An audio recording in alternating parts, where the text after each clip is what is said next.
नमस्कार, मैं रोहित चौधरी। हम सरदना देहात में प्रधान पद प्रत्याशी मेहताब अंसारी जी के साथ हैं, जिन्हें लोग गांव में मेहताब प्रधान जी कहते हैं। अब जान सकते हैं आप इनका रुतबा, इनके जो शख्सियत है वो किस तरह की है। जब जीतने से पहले इन्हें लोग प्रधान जी कहते हैं। मेहताब जी, आपका स्वागत है। आप हमें ये बताइए कि आप जब चुनाव लड़ेंगे तो आपके सबसे बड़े मुद्दे क्या होंगे? सबसे पहला मुद्दा मेरा होगा कि अपने गांव की जो हमारी गरीब जनता है वो सुख शांति से रहे। जो गांव का कोई सफाई या गांव में कोई गंदगी है वे हमारे गांव में बिल्कुल ना रहे। और जो गली खड़ोंजे नाले वे सब सही सलामत रहें। प्रधान के लिए यही काफ़ी है कि उसका गांव शांति से जिए और जीने दे। अच्छा, मुझे एक बात बताएं, जैसे आपके गांव में लगभग 2400 वोट हैं, माना जा रहा है कि इस बार जैसे वोट बढ़ेगी 2700 से 2800 वोट तक हो सकती हैं। तो सबसे ज़्यादा वोट अगर किसी गांव में है सरना देहात के प्रधानी के चुनाव में, तो वो आपके गांव में है और आप यहां से केवल एकमात्र उम्मीदवार हैं अभी तक। तो क्या माना जाए, आपकी जीत पक्की है या कहीं अभी दुविधा है? नहीं जी, मेरे को कोई दुविधा नहीं। मुझे लगता है कि मैं दिलों पर राज करता हूँ अपने गांव के लोगों पे। तो मुझे उम्मीद है वे बहुत अच्छी तरीके से मुझे जिताने के लिए पूरी जान लगा देंगे, पूरी वोट देंगे इकट्ठा करके, ताकि मैं प्रधान बनूं और मैं उनकी सेवा करूं। अच्छा, आप मानते हैं कि गाँव आपके साथ है? मेरा मानना है कि मेरा गाँव पूरा मेरे साथ है। तो कोई और प्रत्याशी, कोई सुखबुगाहट आपके गांव से, कोई एक दो बंदा? मुझे पता चला कि 4 नाम कम से कम आपके गांव में है जो चुनाव लड़ेंगे। क्या कुछ ऐसी बात है या फिर केवल एकमात्र आप ही हैं? मुझे लगता है कि वे जिक्र करते हैं लेकिन कहते नहीं। मैंने उनसे सबसे कहा है, भाई तुम उठना चाहते हो तो उठ जाओ, वरना मैं अपना प्रचार करना शुरू कर दूंगा। मैंने अपना प्रचार शुरू कर दिया, कोई मेरे सामने अभी आया नहीं। और जो आएगा वो उसका मन है इलेक्शन लड़ने का, आप उनका स्वागत करेंगे? मैं उनका स्वागत करूँगा। अच्छा, एक बात बताएं कि जैसे सरना देहात है, लगभग 5 गांव, लगभग 7 गांव, और इन 7 गांवों में आप मान सकते हैं कि जो वोट है वो कम से कम 8000 से 10000 के बीच वोट है। 8000 से 10000 के बीच जो वोट है, और प्रधान बनना था पिछली योजना में, लगभग हम देखते हैं मुमताज प्रधान 1100 साढ़े 1100 वोट पे वो प्रधान बन गए थे। तो आप क्या मानते हैं कि 2400 वोट 2800 वोट इस गांव में है, तो आप इन वोटों से ही केवल चुनाव जीत सकते हैं या फिर आपको कहीं और भी जाना होगा? मुझे अपने 7 गाँव में जाना पड़ेगा और मैं चाहता हूँ कम से कम मैं सबसे ज़्यादा वोट लूँ चुनाव में जीतने के लिए। मेरे गांव में अच्छी खासी पकड़ है हमारी, उसके बावजूद भी मैं अपने 7 गांव में मेहनत करूँगा और सब मैं चाहता हूँ कि 7 गांव के आदमी सब मुझे वोट देंगे। अच्छा, तो क्या अब जो चुनावी परिस्थितियां हैं उसमें जो समीकरण है, मान लिया कि मुमताज प्रधान दोबारा चुनाव लड़े, या फिर अतीक अहमद लड़ने लगे, या फिर शाम्बोल तोमर चुनाव लड़ने लगे, या फिर मुन्ना कबाड़ी के परिवार से कोई आगे चुनाव लड़ने लगे, तो आपको टक्कर दे पाएंगे?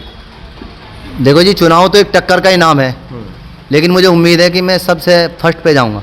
अच्छा, फर्स्ट पे जाएंगे? हाँ जी, क्योंकि मैं गांव में अच्छी पकड़ है मेरी और मैं गांव में लोगों की सेवा करता हूं। अपने गांव के लोगों की काफ़ी सेवा की है। दिक्कतें क्या है आपके गांव में जिनका आप सुधार करेंगे? मेरे मन में है कि मेरे गांव के खड़ुंजे हैं, नाली है, एक नाला हमारा जो यहाँ आगे गोबर काटता है। मेरा मन है कि इस नाले को जो 1 किलोमीटर का नाला है, ये नाला बने बढ़िया अच्छा नाला, जो हमारा गाँव पूरा, इसमें करीबन 40 खड़ुंजे हैं, सब डूबे पड़े हैं। हमारा गाँव 1.5 मीटर नीचे चला गया।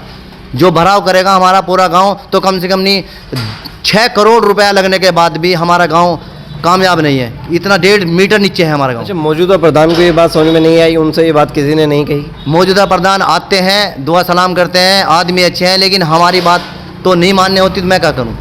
अच्छा, मतलब गाँव के लोगों की वो बात नहीं सुन रहे, ना देख रहे, उसकी अनदेखी है? गाँव के आते हैं लेकिन वे पता नहीं किसके यहाँ बैठते हैं, हमारे यहाँ तो बैठते नहीं, जिस वजह से मैं कह सकता हूँ। लेकिन हम जब कभी मिले हैं, हम कहते हैं प्रधान जी करो, कहते हैं करेंगे। हो सकता है और गांव है उनके क्षेत्र में, उसमें ज़्यादा काम करा रहे हों। तो फिर वो आप कैसे मैनेज करेंगे? आपने बताया लगभग 7 गांव हैं, तो आप 7 गांवों को किस तरीके से मैनेज करेंगे? हम जो है 7 गाँवों में अपने जो पैसा आगा सबके हिस्से का 7 गाँव में लगाएंगे, जिससे कि सब खुश रहें। तो बाकी आपको क्या लगता है अपने क्षेत्र में कौन सी वो समस्याएं हैं जिनका आप निदान करेंगे? सबसे पहला जी मेरा नाला है जी, मेरे गाँव का, जो हम 20 साल से पानी गोड्डो पानी भरता है। बहुत परेशान है, आज भी हर रोज़ परेशान है। कल ही मैंने नाले को साफ़ कराया है, 2 आदमी वहाँ से आए थे, खुद नाले में साफ़ करा रहा था मैं। अभी सड़क पे पूरा कबाड़ पड़ा है, आधा किलोमीटर तक देख सकते हैं हम।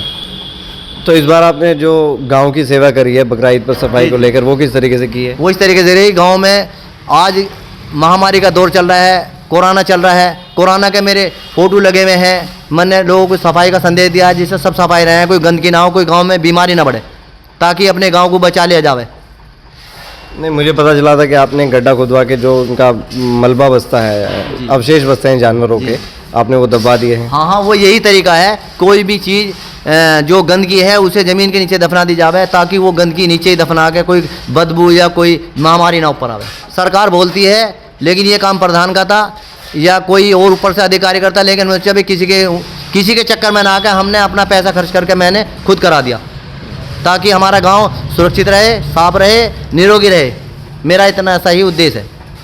आपने देखा ये हमारे साथ मौजूद थे मेहताब अंसारी, प्रधान पद प्रत्याशी नवाबगढ़ी गांव से। उन्होंने बातचीत करी और बताया कि किस तरीके से वो चुनावी मैदान में अपनी ताल ठोकने वाले हैं। इस चुनावी मैदान में बड़ी सरगर्मी मचने वाली है। ये सर्दियों का मौसम होगा, लेकिन फिर भी माहौल चुनाव का गर्म होने वाला है।